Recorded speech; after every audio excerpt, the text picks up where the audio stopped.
when you have your electricity bill, let's say it's $100, only $25 of that is from the generation source. The rest is the wires to get it to you. But electricity in Texas is a good example, might cost you 3 cents a kilowatt hour on a cool winter day. In the summer, that can jump to almost $1,000 a kilowatt hour to the utility. They don't pass it through. But I can't think of a commodity in the world that goes up 300x in a day. No, 3,000x in a day. Just GameStop. Right, just GameStop, right. The thing I think I'm close to being able to say is, I think in our children's lifetime, electricity will be close to being free. Wow. This Week in Startups is brought to you by Squarespace. Turn your idea into a new website. Go to squarespace.com/twist for a free trial. When you're ready to launch, use offer code TWIST to save 10% off your first purchase of a website or domain. Vanta. Compliance and security shouldn't be a deal breaker for startups to win new business. Vanta makes it easy for companies to get a SOC 2 report fast. Twist listeners can get $1,000 off for a limited time at vanta.com/twist. And OpenPhone. Create business phone numbers for you and your team that work through an app on your smartphone or desktop. Twist listeners can get an extra 20% off any plan for your first 6 months at openphone.com/twist. Hey everybody, Alex here, and I have a treat for you today. We have the very first talk from our Liquidity Summit 2024. Phil Deutch, a partner over at NGP Energy Partners, kicked things off with a look at the domestic energy industry. Now, if you've been watching the news at all, you know that Microsoft is currently working to actually get a nuclear power plant turned back on just so it can help power its data centers with low carbon energy. So this is an enormous topic. If we're going to see OpenAI and Anthropic and all the other model companies become what we hope they will, we're going to need a lot more power. Where is it going to come from? What are the challenges and opportunities there? Well, Phil knows, and now you are about to. We're going to start off with a bang today. The two most important topics on everybody's mind are AI and energy, and they dovetail together quite nicely. I was able to meet Phil Deutch through our group. He's on the board of Chamath's Social Capital Partners, and one of the most intelligent, considered individuals, also incredibly generous, but he's so quiet about it, you wouldn't know that. But he frequently sends me emails explaining things I got right, things I got wrong, you know, little bits of coaching here on the margins, but it doesn't feel like that. It feels more like having a big brother. So he's with NGP Energy Capital. He's going to talk today about these incredible opportunities in energy created by explosive data center growth, a first principles approach. Please welcome my bestie, Phil Deutch. First of all, I want to thank Jason and the Liquidity team. I think the innovation, enthusiasm, originality is just wonderful and infectious. And I just want to give a hand. Jackie, thank you for everything you guys have done. It's a great thing. Second, I do want, as an organizing principle, the day is organized by intelligence. You'll start with me at the top, the most intelligence, and you'll finish with the besties at the end of the day. So it'll be a slow road down. Jackie offered to coach me, and I said, what the do I need coaching for? I've been doing this for a long time. And she said, well, Phil, I think you should introduce yourself and say who you are and what your talk's about. And I said, geez, that sounds like a pretty good idea. So I'm going to listen to Jackie. As Jason said, my name is Phil Deutch. I'm a partner at NGP. I've been investing in the energy transition for 30 years, which goes to show you how bad I've been at it since we're still at it. During that period of time, we've invested about $1 billion across non-carbon solutions and products, created multi-billion-dollar companies in a REG and TPI, and I think are considered a top quartile performer, if not the only fund that's been doing it for 30 years. So over the next 30 minutes, my goal is to teach you more about energy than Sachs and Chamath have ever learned in their whole life, okay? So you're going to be well prepared for tonight. This means that if I lie about anything or I say anything wrong, you can't sue. Let's start off with data centers, okay? And this is for the people who are talking at the end of the day. This is a picture of a data center. This is what they look like. There are lots of things in them. But what's most important and interesting about a data center is it has very unique power demands. It needs a lot of power. It's got a lot of hot chips and racks and servers and things that Sunny knows about, and it has to be reliable. So it's not like power can go out for a minute or two. You cannot have that happen in a data center. It needs to be feeding those chips all day long. Second, I don't think this is terribly surprising to you unless you live under a rock. Data centers are growing in this world. We're going to spend something like $2 trillion over the next 4 years. And so data center growth, absolutely explosive. Now, when we think about energy, as we'll talk about later, and data centers, think about geographic problems, right? There's not just one data center. It's something that's across the United States. So there's going to be growth that's ubiquitous geographically. When we take the data center growth that was already projected and we add artificial intelligence on top of it, the growth becomes even more dynamic.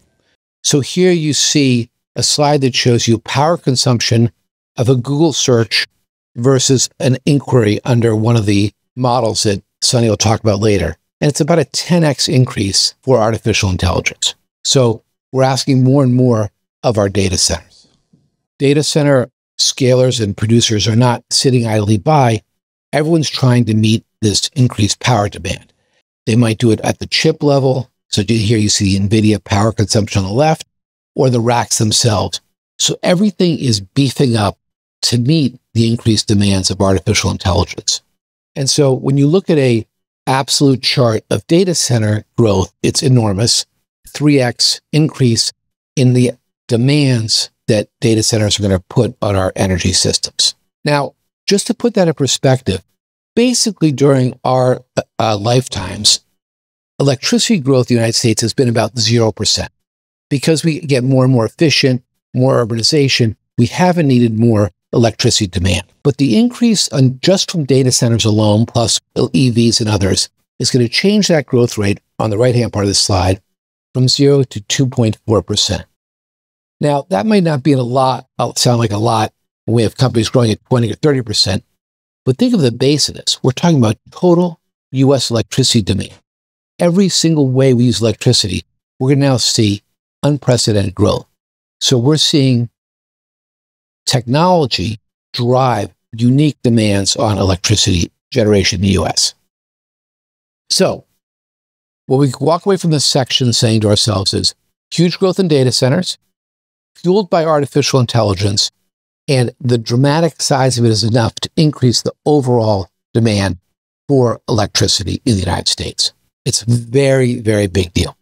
So let's talk a little bit about energy and how we think about energy connecting to this. And this is where I really want you to kind of slow down and think about the different parts of what it takes to get an electron from being generated to being used. Because people will say things like, okay, were you going to create solar power in the house, and therefore will demand less oil from OPEC? Those are apples and oranges. One's electricity, one's a transportation fuel. So whenever you think about energy, you really have to get down to first principles and think about each step of the way. It's a complicated equation here. And that's what I really want to focus you on next 10 or 15 minutes. So this slide, which is very busy, really is probably the most important slide in energy. Because what you have on the left is sources of energy, okay?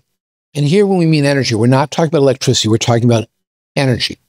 And so it comes from petroleum, nat gas, solar, and those are all the ways it can be produced. And then it can go through various intermediate forms, and then there's an output where it's what sectors it's used by, transportation, industrial, etc. So whenever anyone starts talking about energy, you want to know, okay, what's the source and what's the use, and in what form do I want my energy when I use it? Do I want it a liquid, like a gasoline in my car, or do I want it like an electron plugged into the wall? So never lose sight of the fact that this is really your organizing home base of your first principles. Founders, I know you're building the next big thing in tech, and you probably got some groundbreaking AI solution or a consumer app that's going to take the world by storm. Or maybe you're listening to This Week in Startups and you're doing a CPG business, or maybe you're an investor in a restaurant. Well, first impressions matter. You need to have a gorgeous business website, and you want to do that for an affordable price and have gorgeous templates and have all the important features out there. There is an amazing solution for you. It's Squarespace, and that's what I use to make stunning professional websites quickly. because speed matters. And Squarespace has a new product that's absolutely mind-blowing. It's called Blueprint AI. You answer a couple questions about your business, and AI does all the heavy lifting to give you a custom-built website tailored to your brand. And it's all powered by Squarespace. Killer designs, keeping eyeballs on your website. And there's this expression, don't judge a book by its cover. Do you know why they have that expression? Because people judge books by their cover. That's why when people design books and you go by in the airport, the cover pulls you in.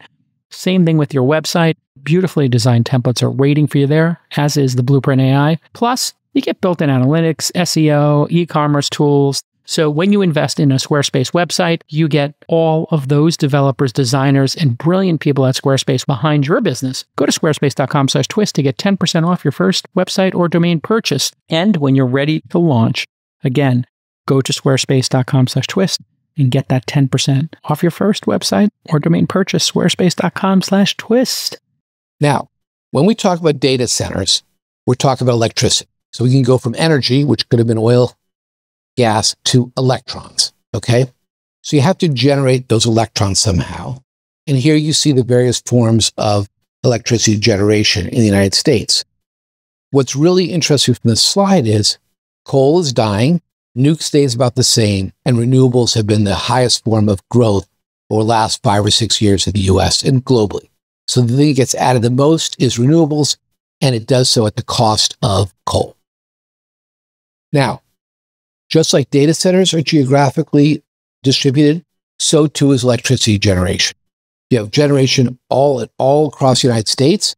Some places are good at producing wind, for example, the plains and Midwest. Some places do solar better. You can figure that out. But your generation is distributed. Each source of generation has a different cost to it, right? That's intuitive. But you have to, as we think about, we have data centers that are going to come up across the U.S. It's going to need power across the U.S. So it's going to be geographically, one issue will be, where can I get solar in Maine? Probably not. But can I get nat gas in Colorado? Yes, but there'll be different costs. So you're going to think geographic plus cost. Then you might care about the future, climate change. And if you do, you might want to lower CO2 emissions. So now you're going to overlay on your energy supply. Where is it located? How much does it cost? And how much CO2 does it emit? Then different times of day, certain energy sources produce different amounts of energy. Solar, not so good at night. Wind, not so good when the wind doesn't blow. So your generation, you now got to think about, when am I going to have it produce energy? And then there are also capacity factors as well. So you got to think about all these things. Now, we've generated our electricity somehow, burn coal, use solar, use wind. Now we've got to get it from the generation source to the use, okay? And so there are transmission and distribution lines across the United States, hundreds of thousands of high voltage lines and then millions of low voltage lines, an incredibly complicated system. And what's most interesting about this is there is not one U.S. electric grid. The grid is regulated by entities called RTOs and ISOs. Just follow the colors. But you cannot easily get electricity into and out of regions that are not yours. So for example, ERCOT, Texas, it's its own world. Electrons do not flow in and out of Texas easily. So too California, you may have heard about Path 4 or how you get electrons north and south in the state. That's been an issue. So we have a patchwork of grids, not one single grid. Now, you could say, let's fix it. So let's build transmission lines. Notoriously hard to do, very expensive, very hard to get through people's backyards, down my backyard, and long. Even if you had the transmission distribution lines, you have to connect to it. So you have to get approval from your ISO RTO. I built a solar farm. I want to hook up to the grid I'm in. That too takes time. And there's something called interconnection queues that make you wait to get onto your local grid. So in summary, what we see here is a very complicated system of energy generation plus transmission and distribution of those same electrons. And you have to think about all of that together when you think about, how do I provide data for data centers? So the reason we're here today, I think, is to make money and think about ways to follow investment opportunities. And opportunities are usually come from challenges. So I'd like to spend a few minutes on the challenges and opportunities that we see by all this energy demand for data centers. First, the most obvious, we need more power.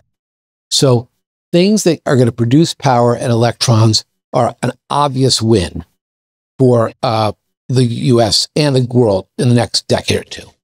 Now, the nature of this need is pretty staggering, but when you look and compare it to how we plan to meet future additions now, and you see here the overall net capacity additions, how much more energy we plan to do for wind or from solar, it is attainable. So it's going out there and saying, can we add more solar? Can we add more wind? Absolutely. And can we do it in better ways? So this is a problem that we can solve. And when you look at the impacts of these numbers on incremental natural gas demand, again, this is a very solvable problem, but it's going to take execution and better products and better services to do it. Second, issue, challenge, opportunity. I talked to you about the interconnection queues. People are waiting in line to get onto the grid. And this slide on the left, it is absolutely exploded.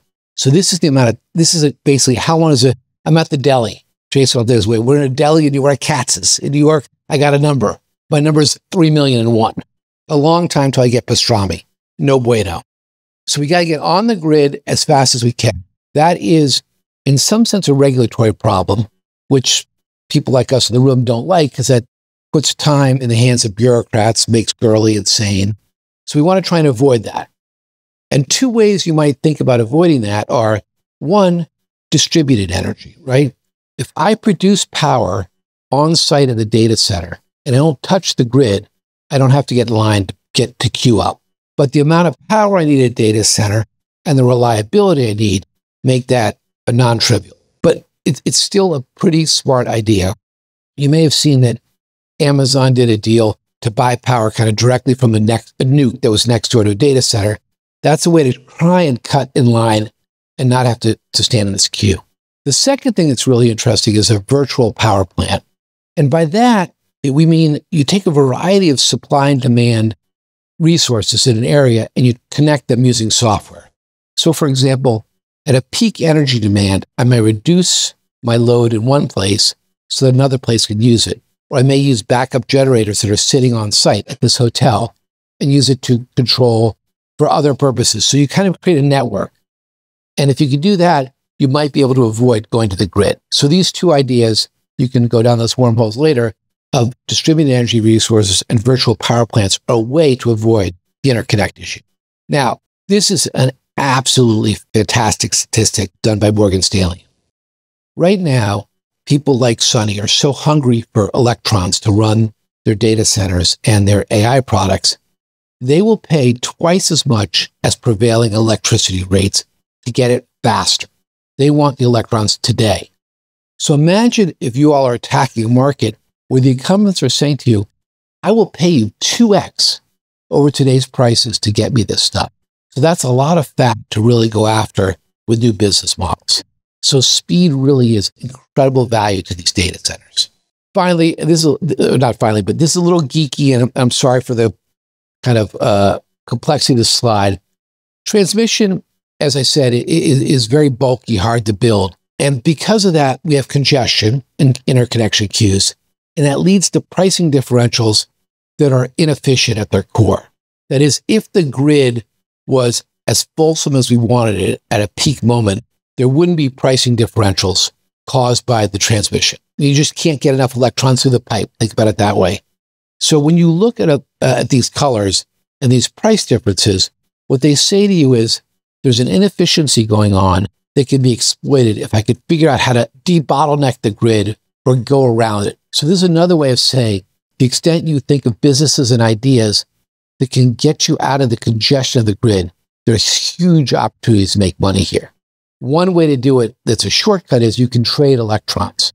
So for example, electricity, unlike stocks, is not traded in one place, it's traded all over the United States. So there are some people that say, okay, if I can figure out where the bottlenecks are, I might create a software program to buy electrons in moments I think it gets congested. and it's the number one traded commodity in the world, electricity. So it's just a long way of saying it is worth those of you who are thinking about places to invest to think about the grid. It has huge dollars involved. Founders, do you want to sell to bigger customers? I know you do. You got to get that ACV trending up. And you want to push your churn down, right? Sounds good. But to sell to those big buyers, you need to clear all of these compliance checks. You know that. That means you got to have things like SOC 2 sorted out. What's SOC 2? It's a standard and ensures that companies keep their customer data safe. And if you aren't SOC 2 compliant, you can kiss those big deals goodbye. You're not going to land the lighthouse customers. You're not going to be able to operate at the highest end of the market, but Vanta makes it really easy for you to get and renew your SOC 2 compliance. On average, Vanta customers are compliant in just 2 to 4 weeks. It can take months without Vanta, and they automate compliance for GDPR, HIPAA, and more. So you can sell to bigger customers in whatever markup your startup is going after. Vanta is going to save you hundreds of hours of work and up to 85% on compliance costs. Stop slowing your sales team down and use Vanta. Get $1,000 off at vanta.com/twist. That's vanta.com/twist for $1,000 off your SOC 2. Finally, on the compute itself, we've presented there are a host of issues around energy, siting, sourcing. How do you maintain assets? When do you turn certain things on, certain things off? And when you think about that, artificial intelligence will be something that matters. But the compute demand is outpacing the efficiency of the chips. So again, anything that makes chips more efficient will cut down on the overall power demand. So again, efficiency in chips, in racks and servers and cooling, all that stuff is a tremendous investment opportunity. When we look at the biggest hyperscalers, the people who are demanding the biggest data centers, Amazon, Meta, Microsoft, Google, they've made very public and very bold pronouncements about where they want to be from a CO2 emissions point of view. They want to get to net zero by certain dates and time. So they've really put themselves in a little bit of a box because the core of their business is demanding more and more electrons. Most of that electricity, about 60%, wants to come from nat gas, because that's kind of how we do it in the US now, and it's fast and cheap, but that gives you CO2. So how will these hyperscalers be able to meet their promises of being net zero? One way that everyone loves is direct air capture, to suck CO2 out of the air. I'm not sure anyone's been able to show they can do it at a reasonable cost, and that leads to things like carbon credits and other workarounds. But there's going to be a big problem for these companies because they've made public announcements in their regulatory filings and their SEC enforced to live up to these promises. So you're going to see a big rush over the next decade for these guys to figure out how am I going to reduce my CO2 emissions to meet my promises. This gets to probably, I think, one of the weirdest things about energy that I just don't understand. I am really, really, really fucking old. And when I graduated from high school in 1982, I worked on how to solve nuclear waste in the United States. Since then, what we've done in solving nuclear waste disposal is zero. There's been no advancement in nukes in the US for decades. So the idea that we're going to solve the data center problem, which is measured in months, years, by building more nukes is insanity to me, because the rates of planning, the amount of time it takes to build a nuclear power plant are enormous. These numbers in China, 5 to 7 years, they may actually be understated. It may take 10 years to build a nuke plant in China, because just because you see one coming online now, it wasn't started yesterday. So people say, okay, you're pessimistic about the way old plants were, but what about new small modular reactors, SMRs? Or let's go to fusion, not fission. I mean, those are all great ideas, and I think there's some really great companies, but the timelines are just a mismatch between adding power over the next 900 days versus 10 years. So I guess if you could solve this problem of how long it takes to build nukes, I'm for nukes. I wish we had more of them. But just durationally, it's a mismatch to the data center problem. All of this leads a whole bunch of problems and a whole bunch of potential solutions, and artificial intelligence itself will be, as I mentioned earlier, one of the ways we work ourselves at it. There will be eventually smart people that take the AI resource and apply it to the energy problem. It's already being done, as I mentioned, with maintenance and how do you put generation online. But it'll be a really exciting part solving some of the challenges we have today. So in summary, I hope you all are really enthused by this area. We have a huge growth and boom in data centers. It's not going to be stopped, connected to a very complicated energy system. And when you put those two together, you're going to just have a host of problems, challenges, and with that comes solutions. And if you're the guys who are on the cutting edge of the solutions, you should make a lot of money. So I hope that's a little bit of an intro, and I guarantee you're all set for the podcast tonight on energy. Okay. So it seems like consumers in the United States have gotten a bit of a free ride on all of this, except when it comes to recent outages. Texas, California, I think the public's consciousness is starting to get triggered, not because they want to save the planet and put solar on. Some people do. Not because they can save money. Some people do. That didn't seem to drive a lot of consumer, and consumers seem to be not the majority, but obviously significant here, but redundancy and batteries. And one of the great things that seems to have happened is with smartphones and EVs, battery technology has just absolutely been extraordinary. So how do batteries play into all of this? And maybe you could speak to that opportunity. I had a company on This Week in Startups 2 weeks ago that's just not putting solar in houses in Texas. They're putting batteries in your house to load them up during the low cost times and then deploying it during the peak times. Peak shape. It's good. Yeah, they're load managing within the home. Right. And they told me it's an 8x difference in cost between peak and trow in terms of costs in Texas. Let me say, there's lots of, it's a great question, lots of things going on there. It'd be great if I could say it's a question. Wouldn't it be great? But it was actually good. Well, no, I was thinking it was such a comprehensive, talk. The one thing on the company is Texas has a weird regulatory thing. So you have to be a little careful of that company. I do know it. It's a great company, just whether it scales beyond Texas. So that's the first thing. What your friend Elon Musk has done for energy cannot be overstated.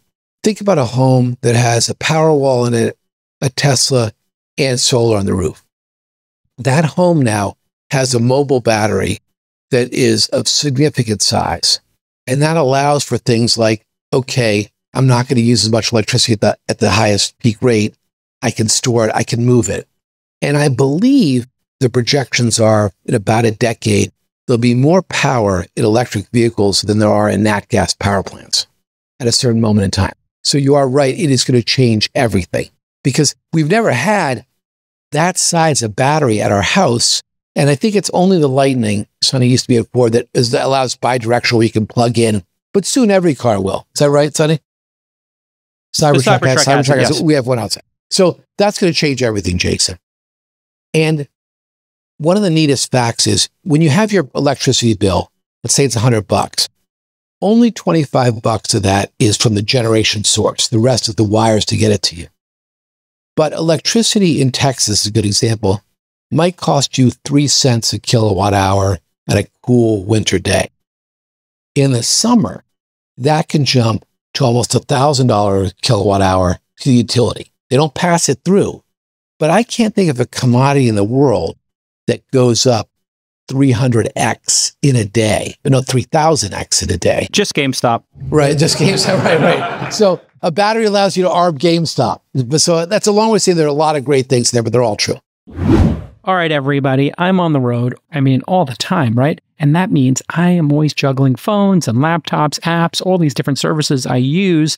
And when you use multiple devices and you have all these different apps running your business, you need to have one single phone number that is perfect. And that perfect phone number is OpenPhone. It's going to simplify all the communications you have in your organization because OpenPhone has rethought the modern business phone. It's so magical. It works with a single elegant app that you can put on all your devices. and it works right on your existing phone, even works on your desktop. Our sales team uses it here at launch. Why do we use it? Well, we don't want people talking to customers on their private phone lines, and our account executives don't want to give their personal phone number out. That's just weird. You want to have everything tight, and OpenPhone will make it tight, and tight is right in this regard.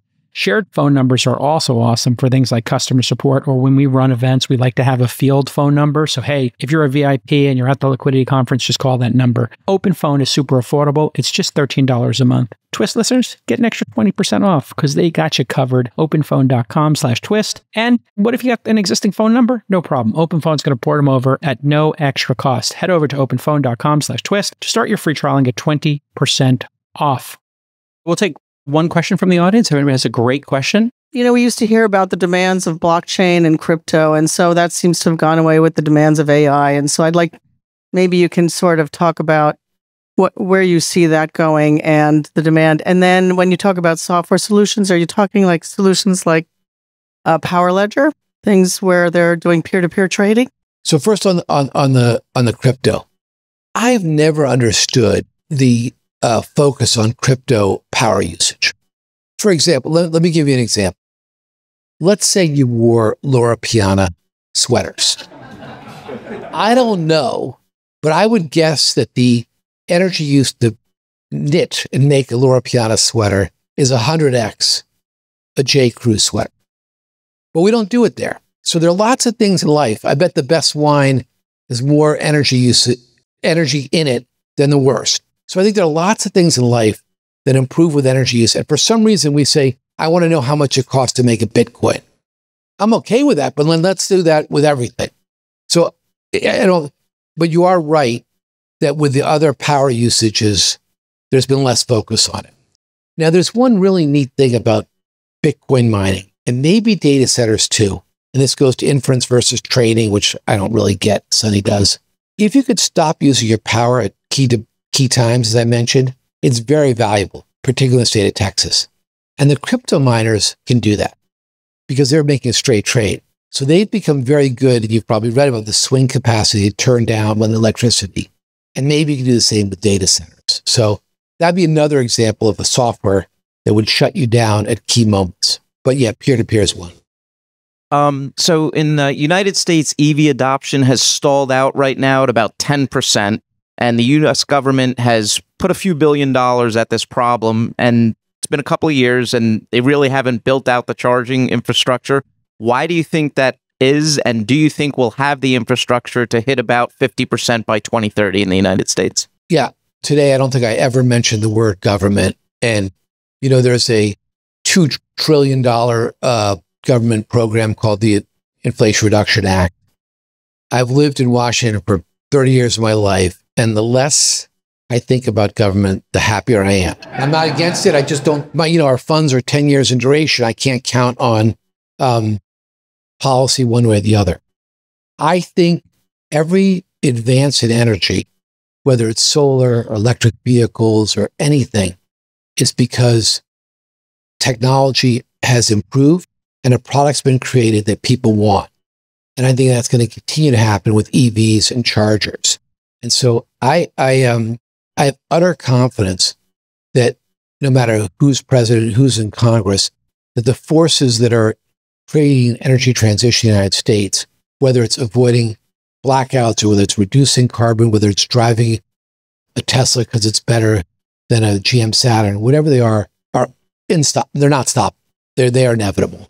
So yes, I think all those things are going to happen. And it's going to be incumbent on people like us to make it happen through the private sector. And the government may help us, but it's really our job to do it, not theirs. Where's the most unlikely innovation going to happen? I've been reading that solar just keeps making more innovations that were unexpected. What does solar keeps making unexpected gains and costs, keep plummeting. Is that the place where you think there'll be maybe some unknowns that allow us to get much more energy created? Do you think it's fission? I mean, I know some of this stuff is science fiction, but if you had to place your bet on something crazy that could happen. Yeah, I think let me kind of give you 3 ideas of what it could be. I think storage is going to be the first one, that we're going to see a huge reduction in energy storage. Full disclosure, I'm talking my own book. We're big investors in Form Energy, but there are lots of other companies trying to do it. I think we're going to see reductions in energy storage across the board, which will be really impactful on supply and cost of electricity. So that's one. Two, on fission, it's possible, but even the best CEOs, the best vision companies say there's work to be done to see if it can actually work.